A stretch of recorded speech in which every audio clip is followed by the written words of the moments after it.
జై శ్రీరామ్ అందరికీ నమస్కారం. Welcome to news Akhanda. నేను మీ కస్తూరి శ్రీధర్. మిత్రులారా, మీకందరికి కూడా ఢిల్లీకి సంబంధించినటువంటి ఒక ఇంపార్టెంట్ అప్డేట్ అయితే తీసుకొచ్చిన. ఈ న్యూస్ కనుక మీరు విన్నారంటే వారిని అమ్మ ఏంద్రా స్వామి, మన దేశంలో ఏది ఇలాంటి పనులు కూడా చేస్తారా, ఇలాంటి పరిస్థితులు కూడా ఎదురవుతున్నాయని చెప్పేసి మీకే ఆశ్చర్యం వేస్తుంది, షాక్ అయిపోతారు. అట్లుంటుంది ఈ న్యూస్. సరే, ఈ న్యూస్ చెప్పడానికి ముందుగా మీకందరూ కూడా ఒక చిన్న విజ్ఞప్తి. మన న్యూస్ అఖండా ఛానల్ నిర్వహణకు, అదేవిధంగా మన ఛానల్ మరింత డెవలప్ చేసుకోవడం కోసం ఖచ్చితంగా నెలలో ఒకసారి మీ శక్తి మేరకు ఆర్థిక సహకారం అందించాలని చెప్పేసి మిమ్మల్ని అందరూ కూడా కోరుకున్నా. ఇక్కడ ఒక చిన్న మాట, కనీసం ఇప్పుడు మనకు 2,30,000 మంది పైన సబ్స్క్రైబర్లు ఉన్నారు కదా, 0.001% కూడా సాయం చేయడానికి ముందుకు రావడం లేదు ఎవరు కూడా. వాస్తవంగా చెప్తున్నా, చాలా బాధాకరమైనటువంటి విషయం. కనీసం ఈ దేశాన్ని వ్యతిరేకించే వాళ్లకు మన హిందువులను వ్యతిరేకించే వాళ్లకు పెద్ద ఎత్తున నిధులు అన్నీ కూడా అందుతూ ఉంటాయి. కానీ దేశం కోసం, ధర్మం కోసం పాటుపడే మనలాంటి జాతీయవాదులకు ఏ మాత్రం కూడా మద్దతు లభించుకోవడం దౌర్భాగ్యం, నిజంగా బాధాకరం. మీ శక్తి మేరకు చెప్పాను కదా, అంత కావాలి ఇంత కావాలని చెప్పి అడగడంలా. స్క్రీన్ మీద వచ్చేసి QR కోడ్ ఉంటుంది, అదేవిధంగా Google pay, Paytm, PhonePe number ఉంటుంది, కామెంట్ బాక్స్లో UPI నెంబర్ ఉంటాయి. మీకు ఎలా కావాలంటే మొత్తం అన్ని డీటెయిల్స్ కూడా ఉంటాయి. మీ శక్తి మేరకు మీరు మన ఛానల్కి అయితే సపోర్ట్ చేయొచ్చు. ప్లీజ్ సపోర్ట్ చేయండి. సరే, ఇక న్యూస్ విషయానికి వస్తే, మీకు ఆమ్ ఆద్మీ పార్టీ గురించి తెలిసే ఉంటుంది. ఈ ఆమ్ ఆద్మీ పార్టీ ఢిల్లీ రాష్ట్రాన్ని గత 11 సంవత్సరాల పాటు నిరాటంకంగా పరిపాలించిన సంగతి మీకు అందరికి కూడా తెలిసే ఉంటుంది. ఇకపోతే 2015, 2020 సంవత్సరాల్లో జరిగినటువంటి ఢిల్లీ అసెంబ్లీ ఎన్నికల్లో ఈ ఆమ్ ఆద్మీ పార్టీ ఏకంగా 60% ఓటు బ్యాంకును సంపాదించి రికార్డు స్థాయిలో అతి భారీ విజయాలను అయితే సాధించింది. మేమంటే నేను కాదు స్వామి, ఆమ్ ఆద్మీ పార్టీ అవినీతికి వ్యతిరేకంగా పోరాడతామంటూ ఈ ఆమ్ ఆద్మీ పార్టీ పుట్టుకొచ్చింది. చూడండి, ఇలా కథలు చూడండి ఎట్టుంటాయో. ఈ పార్టీని ప్రారంభించింది ఎవరు? అరవింద్ కేజ్రీవాల్. చెప్పాలంటే కేజ్రీవాల్ కాదు, కేడీవాల్ గారు. ఈయనే ఢిల్లీకి ముఖ్యమంత్రిగా 10 సంవత్సరాల పాటు పనిచేశాడు. అంతేకాదు ప్రస్తుతం ఈ ఆమ్ ఆద్మీ పార్టీకు జాతీయ అధ్యక్షుడిగా కూడా పనిచేస్తాడు. అయితే అవినీతికి వ్యతిరేకంగా పోరాటం చేస్తానంటూ పార్టీ పెట్టేటువంటి ఈ డెకాయిట్ అయినటువంటి అరవింద్ కేజ్రీవాల్ ఢిల్లీలో మొదటిసారి మత రాజకీయాలకు తెరలేపినాడు. ముస్లింలను, అదేవిధంగా క్రిస్టియన్లను తన ఓటు బ్యాంకుగా మార్చుకున్నాడు. అంతేకాకుండా ముస్లిం ఇమాంలకు, ముస్లిం మత ప్రచారకులకు, అలాగే క్రిస్టియన్ అయినటువంటి పాస్టర్లకు, అదేవిధంగా ఈ క్రిస్టియన్స్ మత ప్రచారకులకు జీతాలు ఇవ్వడం మొదలుపెట్టాడు. ఢిల్లీలో ప్రభుత్వ ఉద్యోగులకు 5వ తేదీన వచ్చేసి జీతాలు వస్తాయి. కానీ ఈ ముస్లింలకు, అదేవిధంగా ఈ క్రైస్తవ మత ప్రచారకులకు మాత్రం 1వ తారీఖునే, అంటే 1వ తేదీనే జీతాలు ఇస్తా ఉన్నాడు అనమాట. ఏం డెడికేషన్ చూడండి. అది కూడా ప్రజలు కట్టినటువంటి పన్నులను ఈ ముస్లింలకు, అదేవిధంగా క్రిస్టియన్లకు జీతాలుగా తగలేస్తా ఉన్నాడు. ఏం చెప్పాలి ఇంకా? సరే, నేను ఒక మాట చెప్తా.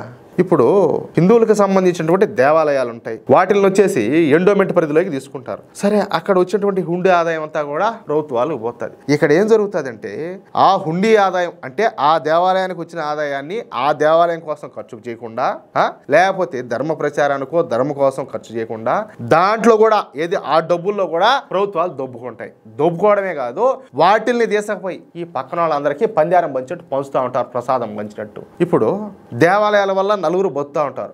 ఇప్పుడు సపోజ్ చెప్తే, ఇప్పుడు తిరుమల ఉండదు. ఇప్పుడు తిరుమల నుంచి వచ్చిన ఆదాయం నుంచి చాలా వరకు హాస్పిటల్స్ కావచ్చు, ఎడ్యుకేషన్ సంబంధించి కావచ్చు, చాలా వాటికి ఖర్చు పెడతా ఉంటారు. మరి ఈ ఉంటాయి కదా, చర్చిలు ఉంటాయి, ఇవన్నీ ఉంటాయి, వాటికి కూడా ఆదాయం వస్తుంది. మరి అక్కడి నుంచి వచ్చేటటువంటి ఆదాయం దేనికి ఖర్చు పెడుతున్నారు? పైగా ఏంటంటే, ఏదో ఏళ్ళ సొమ్మంతా తీసుకపోయి ఇచ్చేట్టు అప్పడంగా దొబ్బకపోయి తీసుకపోయి వాళ్ళకి జీతాలు ఇవ్వడం. ఏం ప్రయోజనం వాళ్ళ వల్ల? ఇప్పుడు అంబేద్కర్ గారు ఒక మాట చెప్తారు, అరే బాబు, నువ్వు మతం మారినావంటే కేవలం నువ్వు మతం మారినట్టు కాదు, నువ్వు ఒక దేశ వ్యతిరేకంగా తయారైనట్టు అని చెప్పేసి ఆయన ఒక మాట చెప్పినాడు. కానీ ఇప్పుడు మేము అంబేద్కరిస్టులు అని చెప్పుకుంటానే, అంబేద్కర్ భావజాలానికి మేము కట్టుబడి ఉన్నామంటానే, రాజ్యాంగాన్ని మేము గౌరవిస్తాము, మేము పరిరక్షిస్తామంటానే, వీళ్ళందరూ సర్టిఫికెట్లో మాత్రం హిందువులుగా చలామణి అవుతా, పైగా ఏంటి, హిందువులకే వెనుపోటు పొడుస్తూ ఉంటారు. మళ్ళీ వీళ్ళకి మళ్ళీ జీతాలు ఇవ్వడం. ఏం చేస్తూ ఉంటారు పాస్టర్లా? ఏం చేస్తూ ఉంటారు వీళ్ళు? చేసేది మత ప్రచారాలు, మత మార్పిళ్లే కదా. అంటే భారతదేశంలో మెజార్టీ లేనటువంటి హిందువులను దెబ్బతీసి వాళ్ళని ఏదో ఒక విధంగా ప్రలోభ పెట్టి, మభ్య పెట్టి వాళ్ళ మతం మార్చడమే కదా వీళ్ళు చేసేది. వీళ్ళకి ఎందుకు జీతాలు ఇవ్వాలా?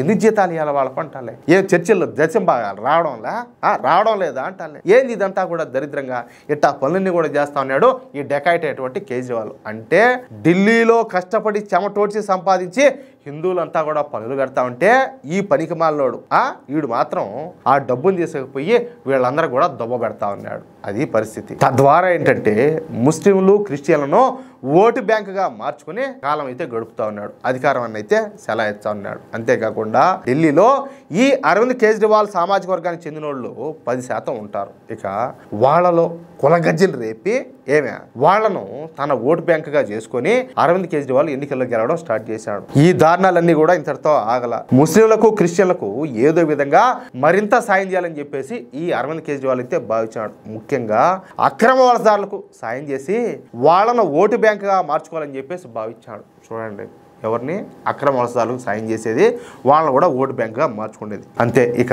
దానికోసం వితంతు పెన్షన్ల పథకాన్ని ఒక పావులాగా వాడుకున్నాడు.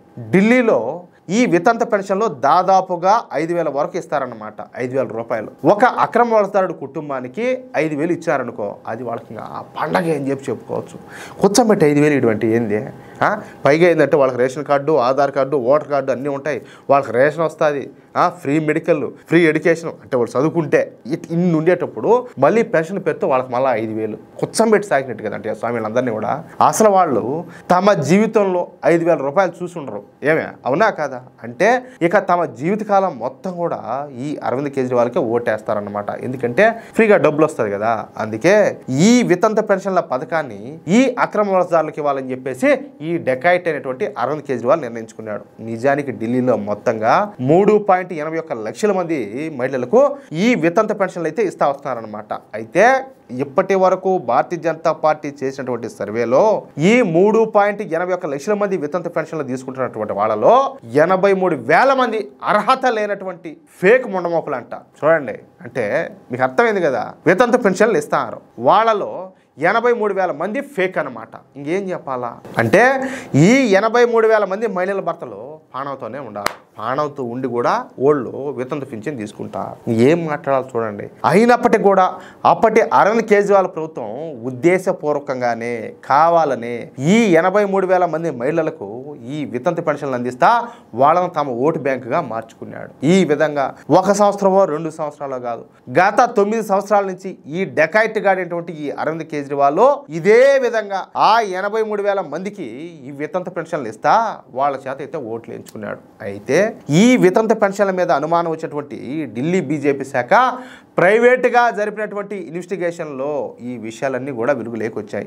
ఈ లెక్క ప్రకారం ఈ స్కామ్లో 200 కోట్ల రూపాయల ప్రజాధనం లూట్ అయినట్టు తెలుస్తుంది. దీంతో ఈ కేసును ఢిల్లీ బీజేపీ ప్రభుత్వం సిబిఐకి అయితే అప్పగించనుండదంట. కేవలం ఏది పర్సనల్గా ప్రైవేట్గా భారతీయ జనతా పార్టీ చేసినటువంటి సర్వేలోనే 200 కోట్ల రూపాయల స్కామ్ జరిగినట్టు నిర్ధారణ అయిందంటే రేపు కనుక సిబిఐ వాళ్ళు ఇన్వెస్టిగేషన్ చేస్తే ఇంకెన్ని విషయాలు బయటపడతాయో, ఇంకెన్ని స్కామ్లు బయటకు వస్తాయని చెప్పేసి ఇప్పుడు ఆమ్ ఆద్మీ పార్టీకి సంబంధించినటువంటి నాయకులంతా కూడా గడ పదిరిపోయి కాళ్ళంటూ ఉచ్చబోసుకుంటున్నారు. ఏదేమైనా సరే ఈ అవినీతి తిమంగళం ఎవడో ఈ డెకాయిట్ అయినటువంటి ఈ అరవింద్ కేజ్రీవాల్ గారు చేసినటువంటి అవినీతికి ఖచ్చితంగా మళ్ళీ కూడా జైలుకి వెళ్ళడం ఖాయంగా కనపడుతుంది. ఆల్రెడీ లిక్కర్ స్కామ్లో బయట పోయించాడు కదా జైలుకి, మళ్ళా పోతాడు. అది ఎన్ని దారుణాలు స్వామి. కేవలం అధికారం కోసం, వాళ్ళ ఓట్ల కోసం మన దేశాన్ని తాకట్టు పెడతా ఉన్నారంటే ఇంక వీళ్ళ దేంతో ఓడితే పాపం ఉంటుందో మీరు ఒకసారి ఆలోచించండి. మిత్రులారా, ఈ న్యూస్ కనుక మీకు నచ్చినట్లయితే, అదేవిధంగా నా మాటలతో మీరు ఏకీభవిస్తే ఖచ్చితంగా ఈ న్యూస్ నలుగురికి షేర్ చేయండి. అదేవిధంగా ప్రతి ఒక్కరూ కూడా మీ యొక్క అమూల్యమైనటువంటి అభిప్రాయాలను స్పష్టంగా కామెంట్ రూపంలో తెలియజేయండి. ఇంకో విషయం ఏంటంటే, ఇంతవరకు మీరు కనుక మన ఛానల్ను సబ్స్క్రైబ్ చేసుకున్నట్లయితే ప్రతి ఒక్కరు కూడా మన ఛానల్ను సబ్స్క్రైబ్ చేసుకోండి, సపోర్ట్ చేయండి ప్లీజ్. జై శ్రీరామ్, జై హింద్.